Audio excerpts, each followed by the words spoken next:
Assalamualaikum warahmatullahi wabarakatuh. Perkenalkan, nama saya Zahra Mainingsi dengan NIM 23111044, di mana di sini saya akan menjelaskan materi tentang membaca untuk memenuhi tugas keterampilan berbahasa Indonesia dengan dosen pengampu yaitu Ibu Sri Afani MPD. Materi yang pertama yaitu jenis-jenis membaca. Secara garis besar, jenis membaca terbagi menjadi dua, yaitu membaca nyaring dan membaca dalam hati. Membaca nyaring adalah kegiatan membaca yang dilakukan dengan cara menyuarakan lambang-lambang bunyi, contohnya membaca cerita, puisi, berita, dan sebagainya.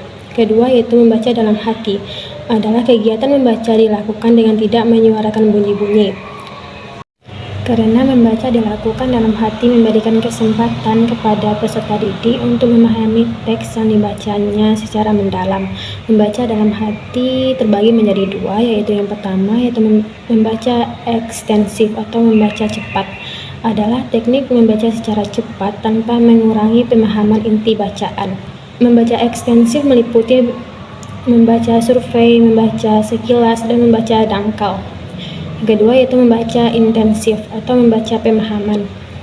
Adalah kegiatan membaca secara mendalam untuk memahami secara lengkap isi buku atau bacaan tertentu. Yang selanjutnya yaitu strategi membaca.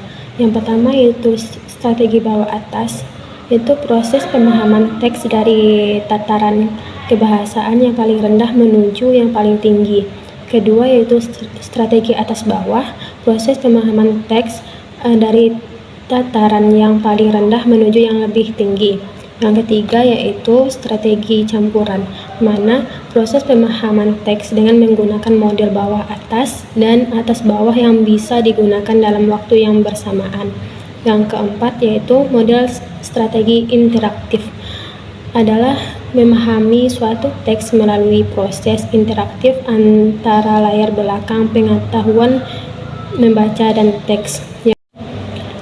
Yang kelima yaitu strategi KWL, yang dimana memberikan kepada siswa tujuan membaca dan memberikan suatu peran aktif siswa sebelum, saat, dan sesudah membaca. Yang keenam yaitu strategi membaca KMI, ialah untuk mengembangkan kemampuan membaca secara komprehensif, kritis, dan perolehan pengalaman siswa berdasarkan bentuk dan isi bacaan secara ekstensif. Yang ketujuh yaitu pecar, adalah membaca yang mengutamakan kecepatan membaca untuk memperoleh pemahaman dari bahan bacaan seaktif dan seefisien mungkin. Yang ke-8 yaitu strategi PQ4R, merupakan salah satu bagian strategi elaborasi dan digunakan untuk membantu siswa mengingat apa yang dibaca. Yang selanjutnya yaitu teknik membaca skimming dan scanning. Yang pertama yaitu teknik membaca scanning, adalah teknik menemukan informasi dari bacaan secara cepat dengan cara menyapu halaman buku demi halaman secara merata. Kemudian ketika sampai pada bagian yang dibutuhkan, gerakan mata berhenti. Mata bergerak cepat, meloncat, dan tidak melihat kata demi kata. Yang kedua yaitu teknik membaca skimming, adalah membaca sekilas untuk membaca cepat untuk mendapatkan suatu informasi dari yang kita baca. Yang selanjutnya yaitu praktek strategi membaca dalam pembelajaran. Strategi membaca dalam pembelajaran merupakan pendekatan yang digunakan untuk membantu siswa memahami, menginterpretasikan, dan menyerap informasi dari teks.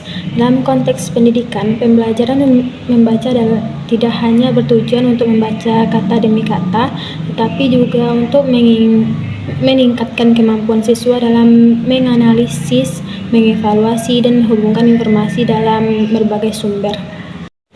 Adapun materi terakhir yaitu hambatan dalam membaca. Hambatan merupakan proses hambatan kompleks. Hambatan ini melibatkan sejumlah kegiatan fisik dan mental. Hambatan dalam membaca terdiri dari beberapa aspek. Yang pertama yaitu aspek kurang berpikir. Membaca merupakan proses berpikir untuk dapat memahami bacaan. Pembaca terlebih dahulu harus memahami kata-kata dan kalimat yang dihadapinya melalui proses asosiasi dan eksperimental.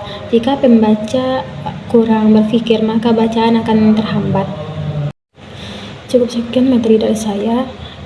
Saya ucapkan Assalamualaikum warahmatullahi wabarakatuh.